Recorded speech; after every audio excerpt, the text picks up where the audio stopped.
चलिए बेटा देखते हैं, यहाँ से हमारी क्लास छोटी थी क्लास में, अब इसके आगे हम यहाँ से करना शुरू कर रहे हैं। ओके ठीक है, क्वेश्चन हाँ बेटा कर लो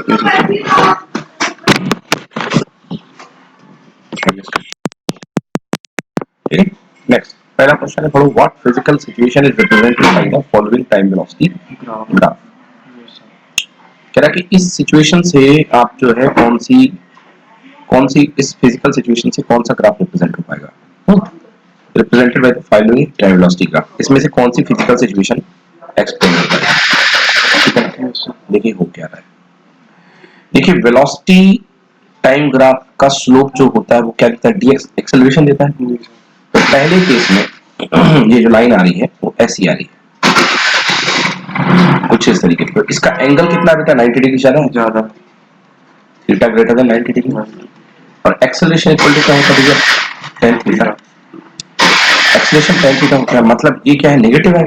हाँ, मतलब ये क्या है, डीएक्सेलरेशन। क्या ये, तो आपने एक फिक्स वेलोसिटी से बॉल को ऊपर फेंका। अब देखो यहां पर तो टाइम नेगेटिव है पीछे की तरफ, ये टाइम है पीछे की तरफ, टाइम नेगेटिव है। तो ये टाइम तो कभी नेगेटिव होता नहीं है, तो मैं पीछे का ग्राफ की बात तो करूंगा नहीं। ओके अब इसके बाद क्या कर रहे हैं, यहां देखिए इस तरफ टाइम के बढ़ने के साथ साथ वेलोसिटी जो है नेगेटिव डायरेक्शन में बढ़ रही है। वेलोसिटी नेगेटिव डायरेक्शन में, टाइम के साथ साथ मतलब टाइम एक्सेस तो ये है ना सर, तो टाइम बढ़ रहा है ना अपने साथ, ये देखो टाइम भी तो बढ़ रहा है, टाइम तो चलता है अभी, और वेलोसिटी नेगेटिव से मोर नेगेटिव हो रही है, मोर नेगेटिव हो रही है। ओके तो ये कैसे ग्राफ है, आपने इस बॉल को एक इनिशियल वेलोसिटी से ऊपर की तरफ फेंका, आपने इनिशियल वेलोसिटी से ऊपर की तरफ फेंका, यहां से देखो, ये मान लीजिए वो कुछ इनिशियल वेलोसिटी थी, यहां से देखो। अगर यहां से देखना है तो थोड़ी सी दिक्कत हो रही है क्योंकि टाइम यहाँ पे नेगेटिव जा रहा है। तो इस वाले ग्राफ से आपने इनिशियल वेलोसिटी से किसी समय पर बॉल को ऊपर फेंका, जब आप फेंके थे तो उसकी बॉल की इनिशियल वेलोसिटी कुछ ना कुछ थी। Yes sir. जैसे जैसे बॉल ऊपर जाएगी उसकी वेलोसिटी क्या हो जाएगी, हाईएस्ट पॉइंट पे जीरो। ये देखो वेलोसिटी कम हुई बॉल। हाँ, इसके बाद इनिशियल पॉइंट पे जाने के बाद वेलोसिटी से बॉल फिर से क्या होगी, नीचे गिरेगी ना। बट अब जो होगा एक्सेलरेशन आपका पॉजिटिव होगा। तो ये देखिए बॉल जो है अब ऊपर अगर आपकी वेलोसिटी का आपने प्लस माना है तो नीचे वेलोसिटी क्या होगी, नेगेटिव डायरेक्शन में वेलोसिटी इंक्रीज करेगी, जैसे टकराई खटाक, बॉल की डायरेक्शन जितने से टकराएगी उतने से ही ऊपर उठेगी। समझ गए ना। जैसे ही टकराई, अगर कोलिजन परफेक्टली इलास्टिक है तो जितने से टकराएगी उतने से उठेगी, बट प्रैक्टिकल सिचुएशन में कोई भी कोलिजन परफेक्टली इलास्टिक नहीं होता है, तो कुछ ना कुछ वेलोसिटी कम हो जाएगी। मान लो यहाँ टकराई है 9 से, तो यहाँ वेलोसिटी हो जाएगी 7, तो 7 से टकरा के फिर ऊपर जाएगी, तो यहाँ पे ये ग्राफ एकदम से ब्रेक हो जाएगा, और फिर बॉल जो है 7 से शुरुआत होगी, किसकी 7 से फिर से वेलोसिटी कम होना शुरू, ऊपर जा रही है, कम, यहाँ पे क्या रेस्ट पे आ गई, ये रेस्ट पे आ गई, रेस्ट पे फिर से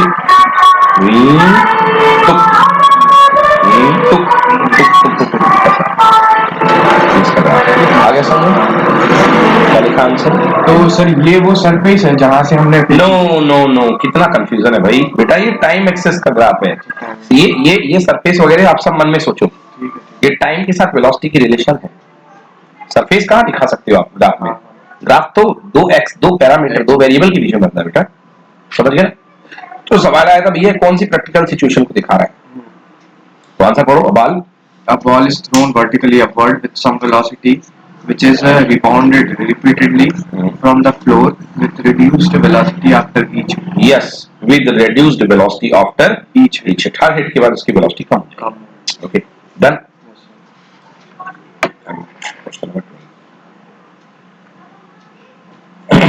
पढ़ो figure shows the time displacement graph from a car going from one place and returning back to same place.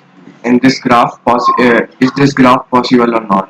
चलो भाई कह रहा कि पॉसिबल है कि नहीं है ग्राफ, डिस्प्लेसमेंट है सर, टाइम देखते हैं अभी बात करते हैं। तो तो शुरुआत में डिस्प्लेसमेंट लीनियरली बढ़ा, मतलब कांस्टेंट वेलोसिटी है, उसके बाद कार रुकी रही,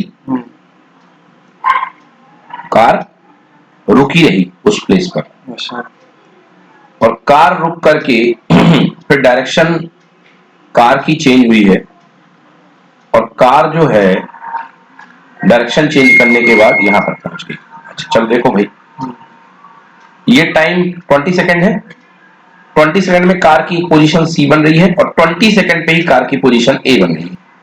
एक ही टाइम पर दो पोजीशन कार की, not possible, क्या पॉसिबल है? no sir, not possible. अगर ये थोड़ा आगे होता 30 पे होता तो होता पॉसिबल, उस समय कार का डिस्प्लेसमेंट हो जाता 0, गई yes sir, ट्रेवल करी वापस आ गई, वहीं पर है, कार का डिस्प्लेसमेंट हो जाता 0, बट अभी तो पॉसिबल ही नहीं है। बड़ी answer no no because car is at two places. AB part shows that car is standing at 20-meter distance during 20 to 30 seconds, while BC part shows that car is returning to original position during same time interval. ठीक है ना, मतलब कह रहा है कि car खड़ी है और उसी समय में कार वापस आ रही है, ऐसा कैसे हो सकता है भैया? Yes, question derive first equation of motion by by integration. integration, sure for exam, Yes, sir. बेटा आएगा exam. Next question, Time velocity graph shows in a figure which part shows time velocity. Time velocity graph shown in figure which part shows. अब इसमें देख के आपको बताना है कि कौन सा पार्ट क्या शो कर रहा है। पहला, body moving with acceleration, A B C D रहेगा वो तो डिस्प्लेसमेंट शो करेगा, आपने बताया था, मतलब जो अंदर का एरिया रहता है। एरिया एरिया गुड, हाँ, total displacement area of the curve ABCD. तो एक आंसर तो आपने बता दिया, total displacement equal to area of in rest position sir BC रहेगा।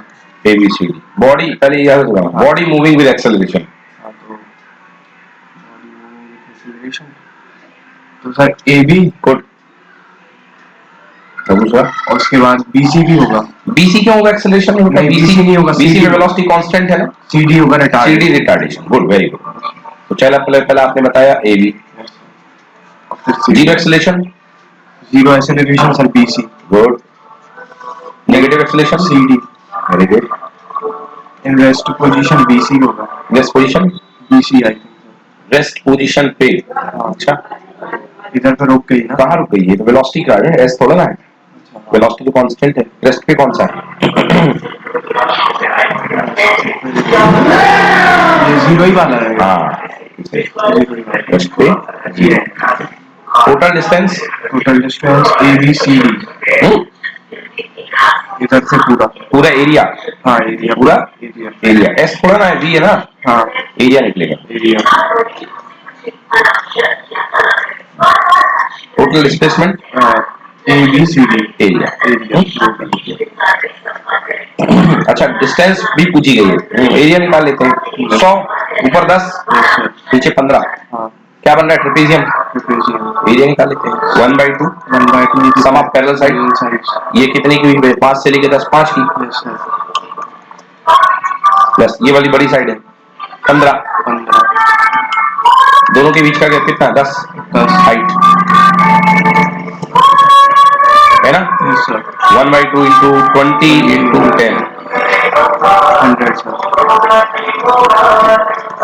ठीक है, आ गया, तो बिल्कुल सही है। पहला आपका है एबी, दूसरा बीसी, फिर सीडी, ओके ओके। डीई भी रेस्ट है, क्योंकि यहाँ पे ग्राफ मैंने देखा नहीं था, क्योंकि डी पे चल के ये तो रेस्ट पे बैठा हुआ है ना, तो डी भी रेस्ट है ना, और ये 100 और ये 100, ठीक है, कोई दिक्कत मिल जाएगा। अगला question 15 shows time velocity graph of a body, answer from the graph। हाँ, व्हाट इज ग्राफ रिप्रेजेंट, कौन सा? कौन? 7.33, तो ये तो 7.262 है, अभी देखते हैं 7.33। चलिए, what is this graph represent, तो 7.33 ग्राफ ओपन कर ले भाई।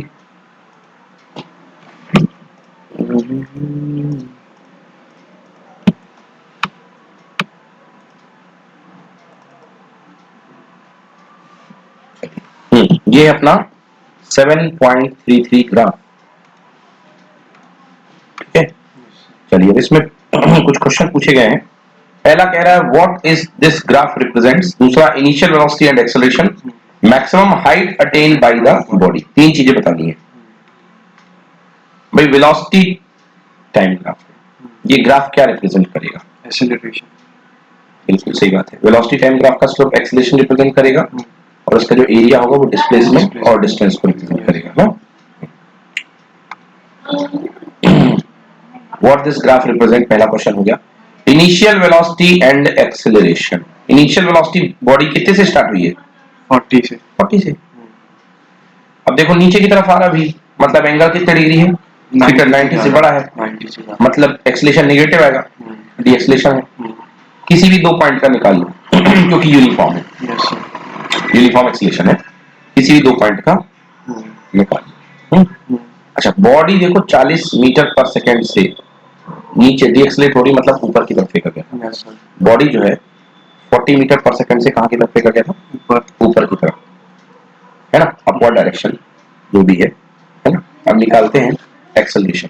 देखो 40 से 20 change in velocity delta T होता है। Yes sir.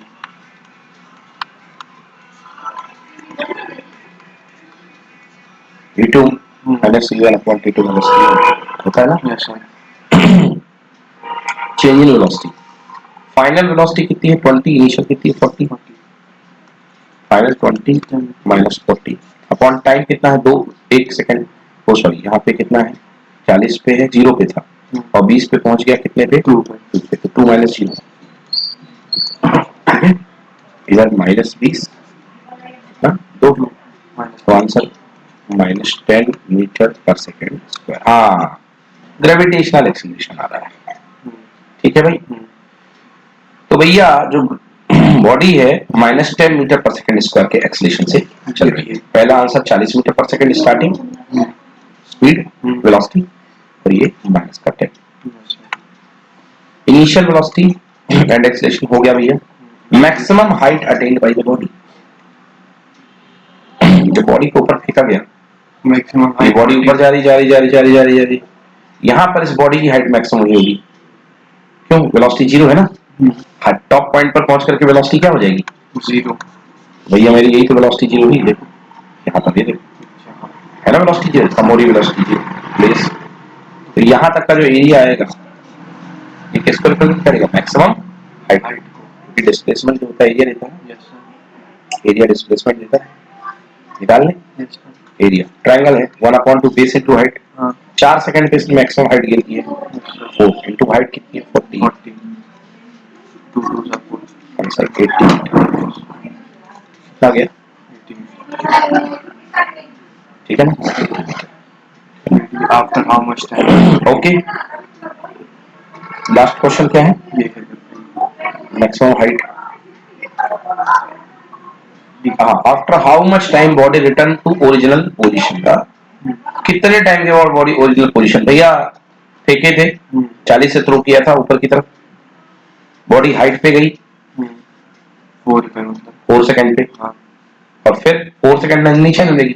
भैया 4 सेकंड ऊपर जाने को लेती, 4 नीचे आने को, 4 प्लस 4 कितना? 8 सेकंड। 8 सेकंड पे बॉडी आपकी वहीं आ जाएगी जहां पर आपने फेंका था।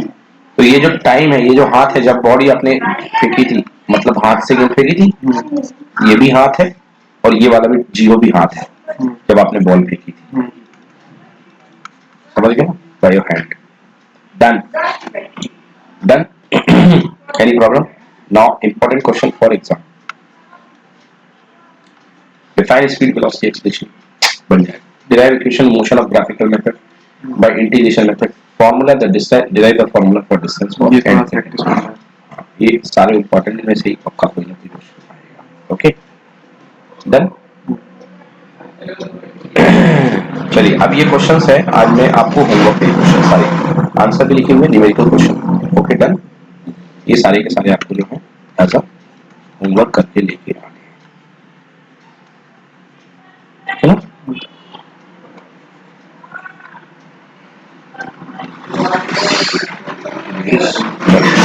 तो ये सारे के सारे डन।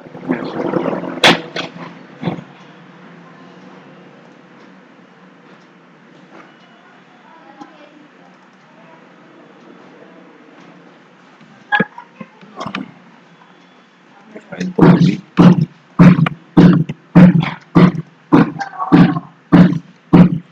अगेन देखिए क्वेश्चन नंबर 9, 10, 11, 12 ऑलमोस्ट 9 भी वैसे ही है, 10 भी वैसे ही है, 11, 12, 13, 14 ये सारे क्या करने हैं आपको एमपी सेंसियर बहुत ईमानदारी से करने हैं। मैं इनको देखूंगा ही देखूंगा, चेक करूंगा। ओके, सारे आंसर्स दिए हुए हैं और इनके सॉल्यूशंस भी बताए जाएंगे आपको, करने ही है। And then again this is 15 question, 16 question, 15, 16, 17, 16 तक ही है।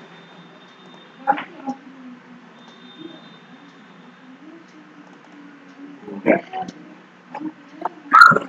15, 16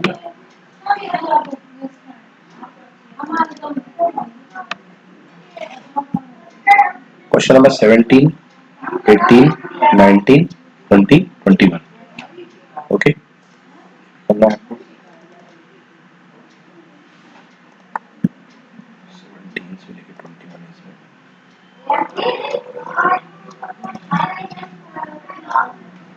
ओके,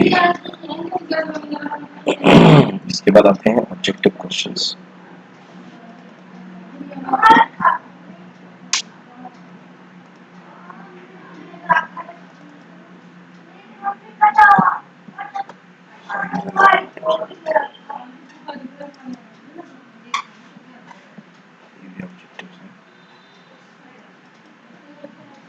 चलिए ऑब्जेक्टिव अब मैं करवा लेता हूँ। ओके, एक एक करके ऑब्जेक्टिव क्वेश्चंस जो अपन कर लेते हैं।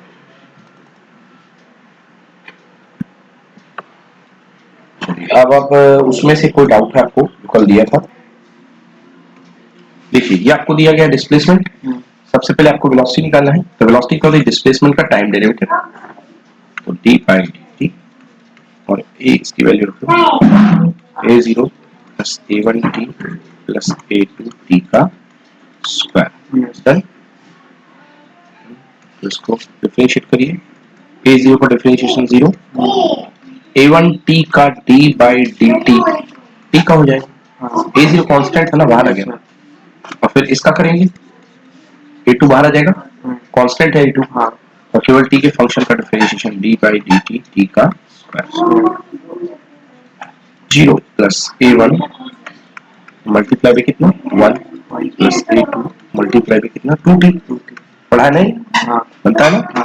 तो a1 प्लस 2a2t क्या आ गई है? वेलोसिटी आ गई eight any time t।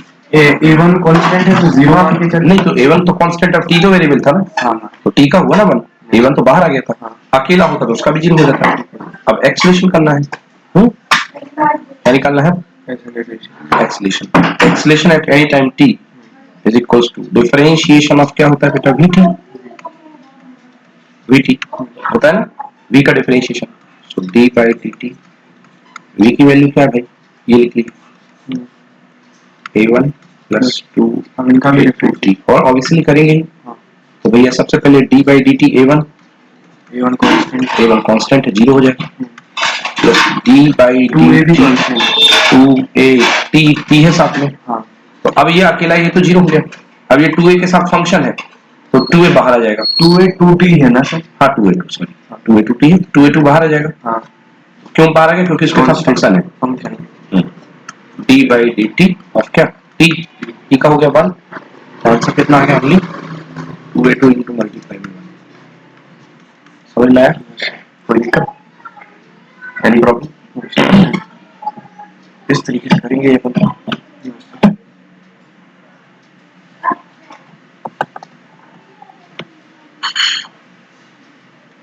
Electron starting from rest. Okay, electron starting from rest, मतलब एक इलेक्ट्रॉन जो है वो रेस्ट से स्टार्ट करता है। क्वेश्चन नंबर 3 है, रेस्ट मतलब u इक्वल टू 0 है, ठीक है, आगे बोलो। उसके बाद that increases linearly, it has a velocity that increases linearly with time, ठीक है ना, v इक्वल्स टू kt। अब ये अपनी वेलोसिटी को टाइम के इक्वल टू t के साथ इंक्रीज करता है, ठीक है ना। हाँ, where k equal to 2 metre per second, फालतू उलझा रहा, k की वैल्यू रख दो बेटा, k इक्वल टू कितना आ गया? 2t आ गया। अब आगे क्या है? the distance traveled by, in the first 3 seconds में. ठीक है, distance travelled in the first 3 seconds, 3 second में बताना है आपको डिस्टेंस क्या. देखिए कई तरीके इसको करने के. डिस्टेंस आपको बताना है, सबसे पहले v इक्वल्स टू kt का ग्राफ कैसा जाएगा, अगर उससे बनाना तो उससे बना दो. तो इसमें k क्या है, कांस्टेंट है. k की वैल्यू 2 दे रखी है, कांस्टेंट की वैल्यू 2 है, तो ये लीनियर ग्राफ है बेटा. हाँ, ये स्ट्रेट लाइन ग्राफ से जाएगा, क्योंकि t इक्वल टू 0 पुट करोगे तो v इक्वल टू क्या आएगा, 0 आएगा, तो ऐसा ग्राफ जाएगा v इक्वल्स टू kt. ठीक है ना, ऐसा गया. लीनियर है तो लीनियर है तो t की पावर 1 है ना. Yes sir. लीनियर है. ओके, कब तक बोल रहा है बेटा, t इक्वल टू 3 सेकंड तक. डिस्टेंस बतानी है, t इक्वल टू 3 एरिया है, निकाल लेंगे. एरिया निकालेंगे. इस पॉइंट पर v कितना होगा, देखिए t इक्वल टू 3 पर 2 3 से 6, मतलब यहाँ पर कितना होगा, v कितना होगा, 6 होगा ना. आपको इसका एरिया निकालना, half into base into height. बस 1/2. बेस कितना है 3, हाइट कितनी 6, आंसर हुआ 9. देखो आंसर 9 है क्या, यस सर. 9. एक तरीका तो ये है, दूसरा तरीका भी है. दूसरा तरीका ये है कि हम लोग जानते हैं कि वेलोसिटी इज इक्वल्स टू होता है क्या, ds बाई dt. ठीक है, यहाँ से v के साथ dt को कर दो, v dt इक्वल टू कितना बन गया, ds बन गया. या लिख सकते हो ds इक्वल टू क्या, v dt. ठीक है ना, अब इंटीग्रेट कर दो बेटा, तो ds का integration is equal to v dt का इंटीग्रेशन. ठीक है बेटा, v dt का इंटीग्रेशन. ds क्या होता है, ds का इंटीग्रेशन क्या होगा, s. जैसे dx का x होता है ना, हाँ तो ऐसे ही होगा. ds का क्या हो गया, s. वेलोसिटी की वैल्यू कितनी है बेटा इस क्वेश्चन में, 2t. और dt टाइम की लिमिट क्या है, 0 से लेके कितने सेकंड, 3 सेकंड है, 0 से लेके 3 second. Displacement equal to 2 constant का बेटा बाहर ले लो, 2 बाहर ले लिया.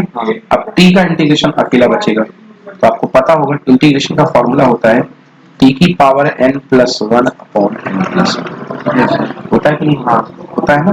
तो t की पावर यहाँ पे क्या है, 1 है. इंटीग्रेट करने का. इंटीग्रेट करने का हाँ. t की पावर n का जो इंटीग्रेशन होता है वो क्या होता है, t की power n plus 1 upon n plus 1. तो t की पावर यहाँ पे n की रेट क्या है, 1 है, तो इसका इंटीग्रेशन कितना आएगा, t की पावर n की जगह 1 प्लस 1 अपॉन 1 प्लस 1, यानी t की पावर 2 अपॉन 2 आएगा कि नहीं आएगा. यहाँ पे मैंने पुट कर दिया t की पावर 2 अपॉन 2 से 2. कर तो अपन डिफरेंशिएशन कहाँ कर रहे हैं बेटा, इंटीग्रेशन पे आ गए ना. डिफरेंशिएशन करते तो हाँ वेलोसिटी तो ऑलरेडी गिवन है ना, गिवन है. तो डिस्प्लेसमेंट में जाना, पीछे जाना है ना. ठीक है ना, t स्क्वायर बाई लिमिट लगा दो 0 से लेके कितना, s इक्वल टू केवल अंदर क्या बचा, t स्क्वायर, लिमिट 0 से लेके 3, अपर लिमिट 3 का स्क्वायर माइनस लोअर लिमिट 0 का स्क्वायर, 3 का स्क्वायर 9 माइनस 0. आंसर कितना होगा, 9. क्लियर मिल जाएगा ना, इस तरीके से कर सकते हैं. डन. चलो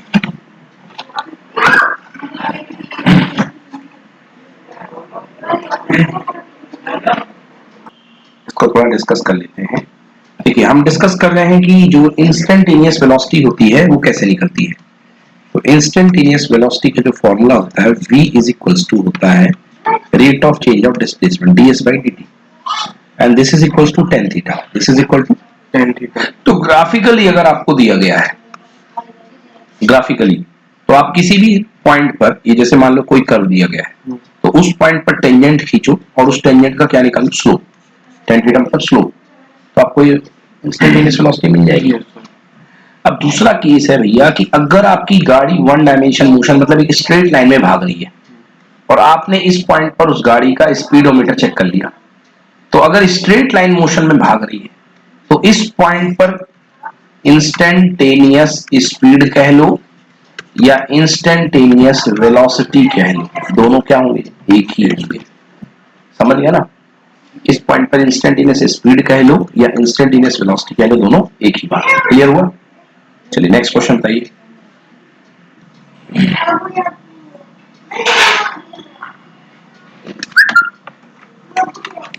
ठीक है, जो आपको नेक्स्ट क्वेश्चन दिया गया है, क्वेश्चन नंबर क्या है बेटा, 10. Question number 10. इसमें आपकी टाइम के साथ डिस्टेंस की या डिस्प्लेसमेंट की रिलेशनशिप दी गई है। Time is equal to alpha X square plus beta X, ठीक है ना। हाँ, ये थोड़ा ट्रिकी, इजी तरीके से नहीं होगा क्वेश्चन, थोड़ा ट्रिकी है, सीधा नहीं है। ओके, ये दी गई। हमको क्या निकालना है बेटा, एक्सेलरेशन।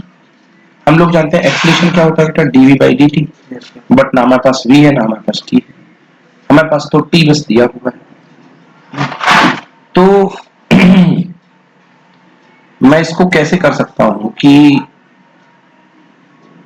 यदि मैं a is equals to DV by D X कर दूं, x मतलब डिस्प्लेसमेंट, तो मुझे यहां भी dx बाई dt करना पड़ेगा ना, dv by dt। a is equals to dx by dt क्या बन जाएगा भाई, v dv by dx। a is equals to v dv by dx, done. a is equals to v dv by dx, ये हमसे पूछ रहे हैं। Then acceleration, ये अल्फा बीटा कांस्टेंट है, तो हमसे बोल रहे हैं सर x अपॉन t को वेलोसिटी थोड़ी ना मान सकते ना, क्यों, dx बाई dt वेलोसिटी ही तो होता है, और x तो डिस्टेंस दिया हुआ है। तो यहाँ पे एक्चुअली वन डायमेंशन मोशन है, तो उसको डिस्प्लेसमेंट ही मान के चलो, क्योंकि वन डायमेंशन मोशन में अगर एक ही तरफ की मोशन हो रही है तो डिस्प्लेसमेंट और डिस्टेंस इक्वल होते हैं, ये बात पता है ना, कोई ज्यादा फर्क पड़ने वाला नहीं है। ओके, तो a is equal to V D V by D X आ गया। इसके आगे क्या करना, अगर a को मैं dx के साथ ले जाता हूं तो एक्सेलरेशन, और x तो अकेला मेरे को दिया नहीं हुआ है, इस तरीके से भी नहीं जाएगा क्वेश्चन। अब देखिए, ये हमारे पास अपनी एक मेन प्राइम इक्वेशन बन गई है। अब यहां से आप क्या करिए, dt बाई dx निकालिए, dt बाई dx। बेशक मन में सवाल होगा सर की वेलोसिटी तो dx बाई dt होती है, फिर dt बाई dx क्यों निकाल रहे हो, क्योंकि बेटा डिफरेंशिएट x के रिस्पेक्ट में होगा, वेरिएबल क्या है इसका, x है कि नहीं। तो d by dx of alpha X square plus कितना हो गया, बीटा एक्स। ये हमें रिलेशनशिप दी थी, है ना, हमने डिफरेंशिएट किया, क्या आएगा, अल्फा कांस्टेंट है, एक्स स्क्वायर का differentiation 2x plus beta x का कितना 1, कितना आ गया 2 अल्फा एक्स प्लस बीटा, क्या है ये, dt बाई dx, यानी कि वेलोसिटी, सॉरी उल्टा, dt बाई dx। इसको पलट दो तो क्या हो जाएगा, dx अपॉन dt, तो कुछ पलटोगे तो क्या आएगा, 1 अपॉन में आ जाएगा, 1 अपॉन 2 अल्फा एक्स प्लस कितना बीटा, और dx बाई dt क्या होती है जी, वेलोसिटी। ये मिल गई हमको वेलोसिटी, really? आ जाइए हल करते हैं। Velocity upon time a is equals to velocity और dv बाई dx, तो v की जगह v रख दीजिए, और ओ वेलोसिटी तो ये आई है, वेलोसिटी आई अपने पास कितनी, 1 upon 2 alpha X plus beta, ये आई अपने पास 1 upon 2 alpha X plus beta velocity, और हमें पुट करना है dv by dx, dv by dx। तो अब dv बाई dx भी हमें लाना पड़ेगा, क्योंकि v तो हमने निकाल लिया, v equal to 1 upon 2 alpha X plus beta. Okay, तो v और dv बाई dx भी हमें निकालना पड़ेगा। चलिए, तो dv बाई dx निकालते हैं। बेटा ये तो बहुत हाई लेवल में चला गया क्वेश्चन, क्योंकि सिंपल डिफरेंशिएशन इसमें नहीं लगेगा, इसमें थोड़ा सा हाई लेवल का डिफरेंशिएशन लगेगा। a की वैल्यू 1 अपॉन 3 की value 1 upon 2 alpha X plus beta, बिल्कुल सही है ये b की वैल्यू। अब हम लिख रहे हैं dv बाई dx,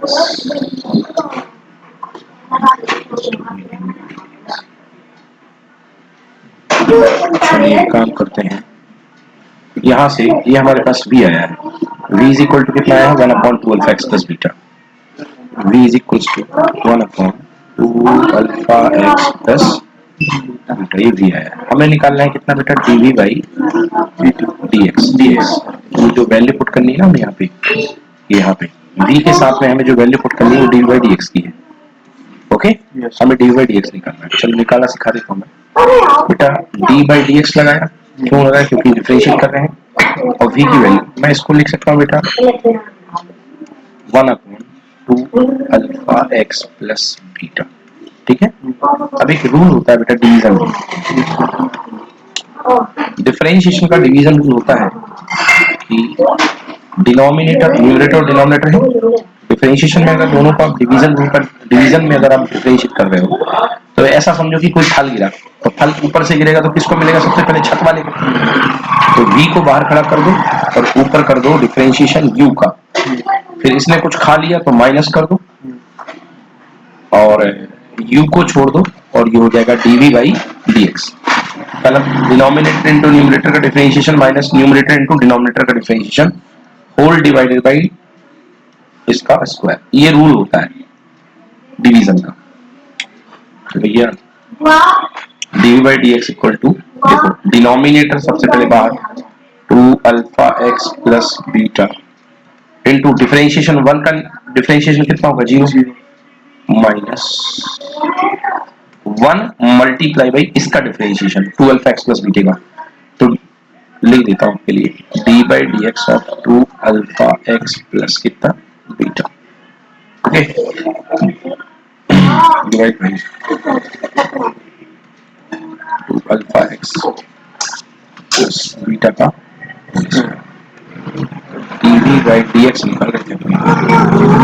ये तो 0 हो गया, केवल इतना बचा माइनस, देखो 2 अल्फा कांस्टेंट है, x का कितना हो जाएगा? 1 डिफरेंशिएशन, तो केवल बचा 2 अल्फा। बीटा अकेला कांस्टेंट है, 0 हो गया। Done. Whole divided by 2 alpha x plus beta का होल स्क्वायर। डन। कितना आया? Minus 2 alpha by 2 alpha x plus beta का होल स्क्वायर। ये आ गया अपने पास क्या? dv by dx। ठीक है ना। हमारा जो एक्सेलरेशन आया था a इज इक्वल टू क्या आया था? v dv by dx। आपको याद होना चाहिए ये निकला था। तो v की वैल्यू v रख दो क्योंकि ऑप्शन बी में है, और dv बाई dx की वैल्यू यही पुट कर दो जो आई है, minus 2 alpha alpha x plus beta का होल स्क्वायर। चेक कर लो भाई answer. Minus 2 alpha v upon 2 alpha x plus beta का डन। यही है 2ab क्यूब है। ओके चलो ठीक है, तो इसको भी एडजस्ट करना पड़ेगा। तो इसको भी एडजस्ट करना पड़ेगा 2 alpha v upon 2 alpha x plus beta का होल स्क्वायर। ये तो ठीक था। अब चलो इसको भी एडजस्ट करें, मतलब ऊपर अपना ओके ओके नो प्रॉब्लम। देखो v क्या निकला था? 1 upon 2 alpha x plus beta. तो v निकला था 1 upon 2 alpha x plus beta, तो माइनस 2 अल्फा v है ना, इनटू इसको मैं लिख सकता हूँ 1 upon 2 alpha x plus beta का क्या? Whole square. ये पूरा का पूरा क्या है? अंदर, ये अंदर v है, तो ये जब होल स्क्वायर लगा तो क्या बन गया? v का whole square minus 2 alpha v into v का स्क्वायर। तो ये क्या बन गया? माइनस 2 अल्फा v का क्यूब। आ गया? मतलब ये भी ध्यान रखना पड़ेगा आपको कि पूरा आंसर इसमें लेके आना है। ठीक है डन। हाँ टिपिकल एग्जैक्ट। तो देखिए यहाँ पर क्वेश्चन ये कहा गया है कि a particle experience a constant acceleration for 20 seconds after starting from rest। तो पार्टिकल ये है, मान लो कोई पार्टिकल स्टार्ट करता है रेस्ट से, यहां से एक पोजीशन से, u इक्वल टू कितना है? 0 है।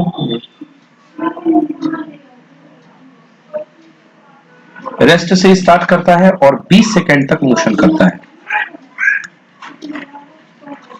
कितने सेकंड तक? A particle start experience a constant acceleration for 20 seconds after starting from rest। ठीक है ना। It travels a distance s1 in first 10 second and distance s2 in next 10 second। पहले 10 second में ये डिस्टेंस s1 चलता है। तो क्योंकि एक्सेलरेट हो रहा है। मतलब पहले 10 सेकंड की दूरी क्या होगी, कम होगी, और अगली 10 सेकंड की दूरी क्या होगी, ज्यादा होगी, s2 होगी। एक बार और बताइए सर। भाई एक्सेलरेट हो रहा ना, हाँ। तो पहले 10 सेकंड में कम दूरी चलेगा, कम दूरी चलेगा। क्योंकि स्पीड कम रही होगी, फिर ज्यादा स्पीड रही होगी। तो यदि इसका तुक्का भी मारना होगा तो मैं किसमें तुक्का मारूंगा, जिसमें s2 मेरे को ज्यादा दिखाई देगा s1 से। जैसे मे भी एक ऑप्शन हो सकता है s2 इक्वल टू 2s1, शायद, मैंने ऑप्शंस देखे नहीं अभी, हो सकता है ये हो, या s2 इक्वल टू 3s1, ऐसा कोई ऑप्शन हो, 3 गुना, क्योंकि डिस्टेंस सेकंड वाली ज्यादा होगी, तो उन ऑप्शंस में मैं जाऊंगा। अब सॉल्व कर लेते हैं कि क्या है भैया। तो यहां से लेके s1 कितने सेकंड में चला, 10 सेकंड में। 10 सेकंड में s1 चलता है, और बाकी के अगले सेकंड में क्या चलता है, s2। दोनों में जो कांस्टेंट क्वांटिटी है वो है एक्सीलरेशन। चलिए एक्सीलरेशन निकालते हैं। पहले सेगमेंट में s equal to s1 equal to ut, u कितना है, 0 इनटू टाइम, खैर कोई मतलब नहीं टाइम से, प्लस हाफ एक्सीलरेशन a मान लो, और t1 का स्क्वायर मतलब 10 का स्क्वायर, 100। चलिए 100 हो गया। s1 equal to 50 a। तो भैया यहाँ से s1 इक्वल टू 50 a आ गया, ठीक है। अब दूसरा रिलेशन जो है वो है यहां तक, अगले 10 सेकंड में कितना चलता है, s2। मैं एक काम करता हूं, मैं पूरे 20 सेकंड की इक्वेशन लिखता हूं, उसमें मेरा फायदा है। तो 20 सेकंड में कितना चलेगा, s1 plus s2, ut 0t, 0, क्योंकि s1 से ही तो स्टार्ट हुआ है, 0t, plus half half 80 square a, और 20 का स्क्वायर कितना हो गया, 400 हुआ, 201। s1 प्लस s2, इधर से s2 की वैल्यू 200 a, बोलो यस और नो। a की वैल्यू कितना, s1 बाई 50,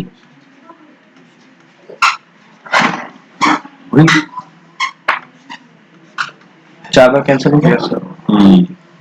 तो s1 plus s2 equal to 4s1।